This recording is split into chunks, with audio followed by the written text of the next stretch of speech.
So guys, kakain tayo. Ito guys, oh, alakbati na adobo. Pero may halong baboy ko, guys. Ha?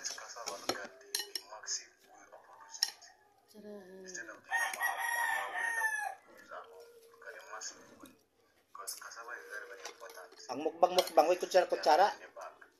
Hapos ang hapos. Diba guys? Ang sabor ay kutsaraon. Tapos dinidip sa white sugar. Yun ako, sarap.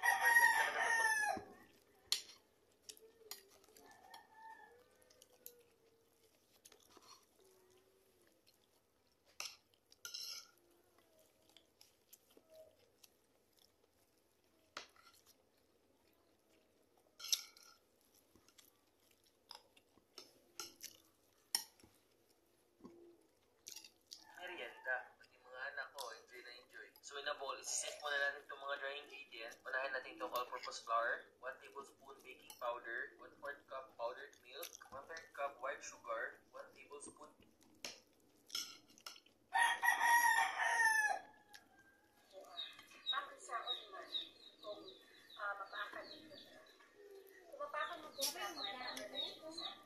Mahaw.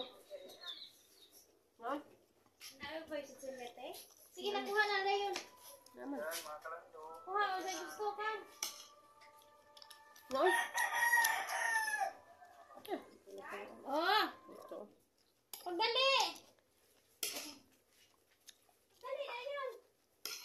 Saan sa'yo? O sige, kuha ka na. Puy, isa. Mahaw ulit. Dali. Naka na. So, ayaw mo to? To? Naka na. Sabi mo sa gusto ko na. Ito ba, dyan sila puti nga ka. Te, doon kapita din. Yan ang kubayran, te.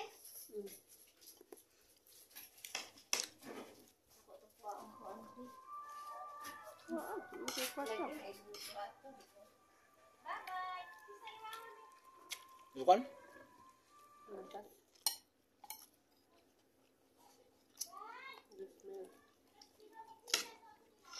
Kagay siyang kwintas.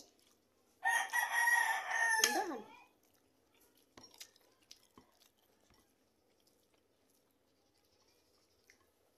Grabe sa kwarta. Yan, abot sa tapioca. Ula pa sa tungit. Ang duwa. Karang eh. Ito po, ganito na yung tapioca. Gusto may ganito na.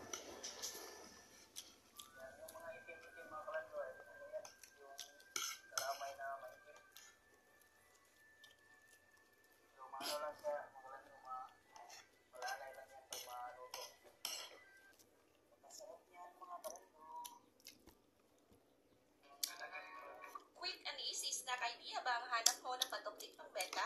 Tara, ganito ang gawin mo. So meron ako dito 1 kilong kamote, balatan lang natin ito at ilagod na. Once luto at malambot na, add half cup ng condensed milk, then mash gamit ang tinidor. Now add half cup ng pinagkuluan ng kamote or water, 1 cup ng glutinous rice flour, then mix well. Now using a molder, pulmahin natin yung dough, then add sliced Di kaya cheese in the di middle. kaya magsali sa mukbang. Kunti lang, busog na agad.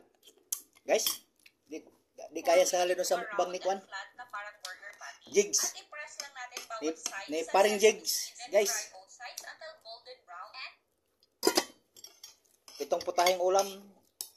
3 kanin guys. Di kaya. easy and simple as that. Meron na tayong Sinubo ko ngayon, hindi kaya. flat blue cheese.